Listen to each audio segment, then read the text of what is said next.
It is back to school week here at NewsNation. That's what that music means. Yes. Back to school and time to dance. Also, as students head to class, districts are struggling to find teachers. NewsNation's Nicole Burley is telling us how a teacher shortage is impacting education. Reading, writing, arithmetic, and no one to teach it. As schools across the country prepared to reopen their doors, the number of teachers heading back to the classroom at a new low. I was the principal of an elementary school for 10 years, and I would have 300 and 400 people apply for my jobs.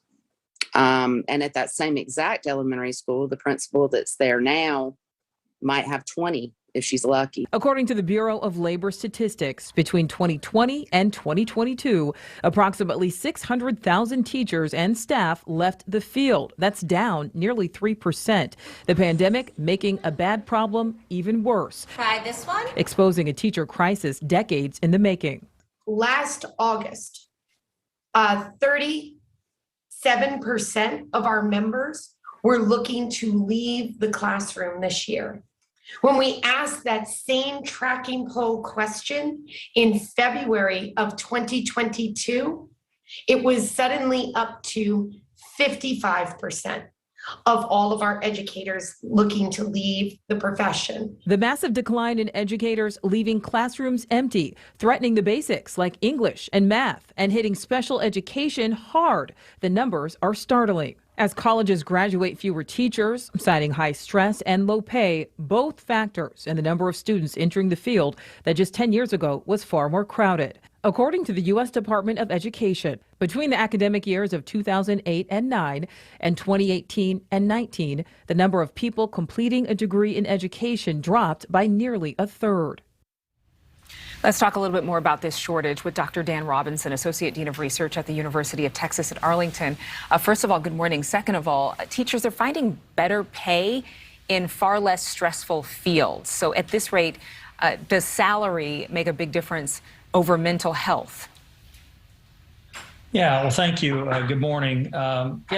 Teachers have been dealing with this for years, decades before this has happened, being overworked and underpaid. But, just more recently, in the last 20 years, they've had to deal with accountability movements, high stakes testing, knowing that their job depends on how well their students perform, how well their students increase in terms of their performance every year.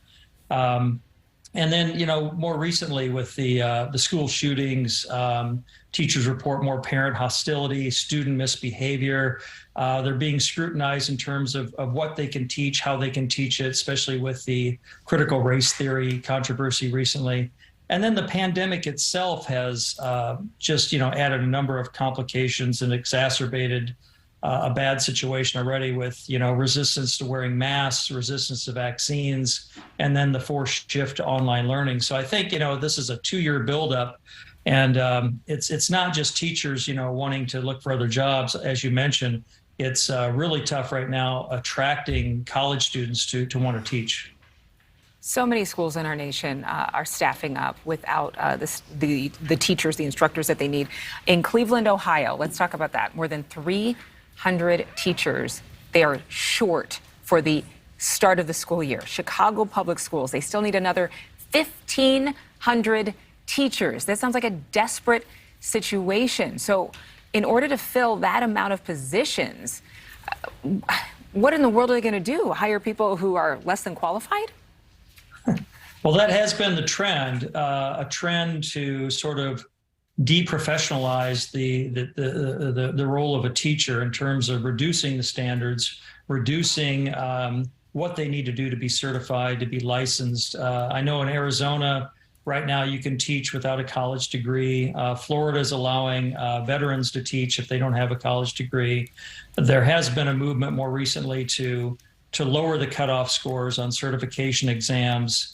It's really tough. They're holding out these carrots, trying to get more people in the profession. I know that Texas has been thinking about moving. Some of the districts have been thinking about moving to a 4-day school week to sort of entice teachers, giving them an extra day off. But it doesn't fix the underlying problem, which is there are real issues going on inside the walls of these schools with teachers suffering from burnout and just it's a bad situation, and we need to have a national conversation about what's going on, because I don't think it's really known what's causing these shortages, what's causing these problems. And I know that in some schools, I mean, this is a very, very rare thing right now. We've had this discussion on the show about 4-day school weeks and whether or not that's positive for the teachers in terms of having another day to kind of collect yourself after a stressful week, and if it's better for the students who need the consistency and the curriculum.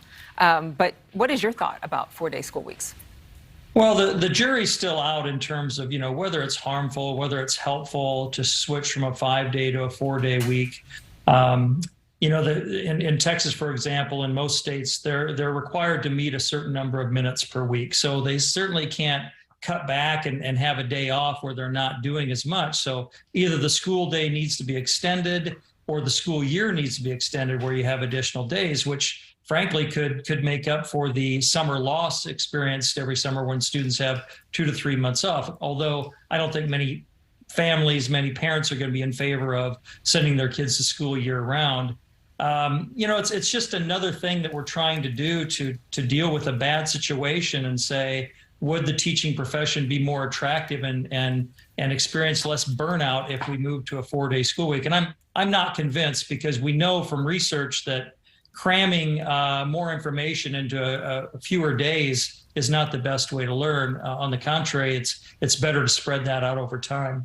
All right, Dr. Dan Robinson, thank you very much. Clearly, parents need to be very involved in their kids' education right now and know what's going on at their school and school districts. Our big back to school week continues on NewsNation on Rush Hour starting at 5 p.m. Eastern tonight, 4 p.m. Central. We'll be right back. Thank you for watching. Go to newsnationnow.com to find NewsNation on your television provider. And don't forget to click the red subscribe button below to get more of NewsNation's fact-driven, unbiased coverage.